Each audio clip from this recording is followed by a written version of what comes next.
Well, look, it's very concerning for me. In the UK, we see their financial systems in a complete disaster. New prime minister comes in, wham, they're in trouble. Dave, it's good to have you here, Dave Saunders. And are we in trouble here in New Zealand? No. Can you put it in perspective for us, please?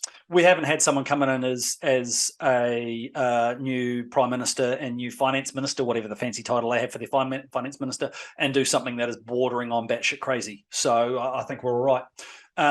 The unconventional, let's call it unconventional.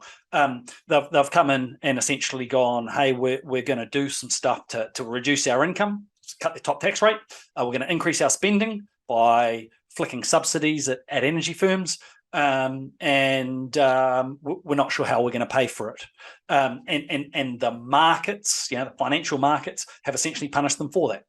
They all went beforehand, this is just stupid campaign promises. Surely they're never going to do something as reckless as this. And now that they have. So just picking out what you've just said then, so they're actually spending more money than they've actually can afford to pay back. Essentially, yeah. Yeah, so they're already, so the UK, there's this thing called debt to GDP. Essentially, that means is what's my capacity to earn versus how much debt do I have?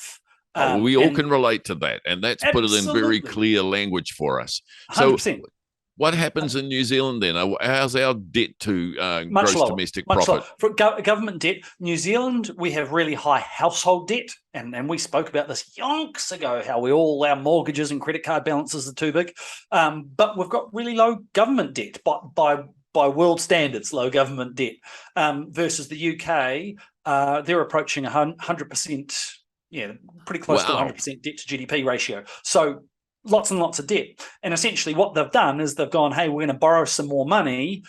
We're just kind of not really sure how we're going to pay it back. Whoa. Yeah? And because of that, you think you want to go and get a mortgage. If you haven't been having your smashed avocado on toast and lattes, you've been a good boy, you're more likely to get a good rate. If you've got dodgy credit history, using Afterpay all over town, that sort of carry on, you're more likely to have to pay quite a lot more for your mortgage. And this is really what we're seeing in the UK at the moment. In New Zealand, we don't seem to be doing that. We've got a history of governments on both sides of the spectrum for the last 20 or so years that have focused on paying debt down. Yeah, but that's comparing to the UK. Now, you've put in really good perspective for me, and I really understand that they're borrowing way beyond their means. And of course, some Kiwis do it here.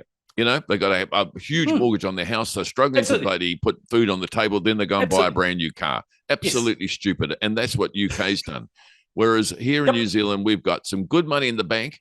And where our debt ratio is only about 30%, and we can cope. We can buy a new car if we want to, but we're not going to do that because that would be irresponsible. Yeah, that's really, I guess, the difference. In New Zealand, we still have risk to our financial system, but it comes more from us paying ridiculous sums of money for crappy cold houses.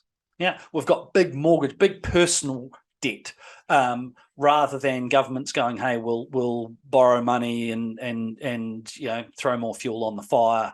And particularly in the UK, they already had their inflation. We think we're having inflation here. It's nothing like what they've got in the UK.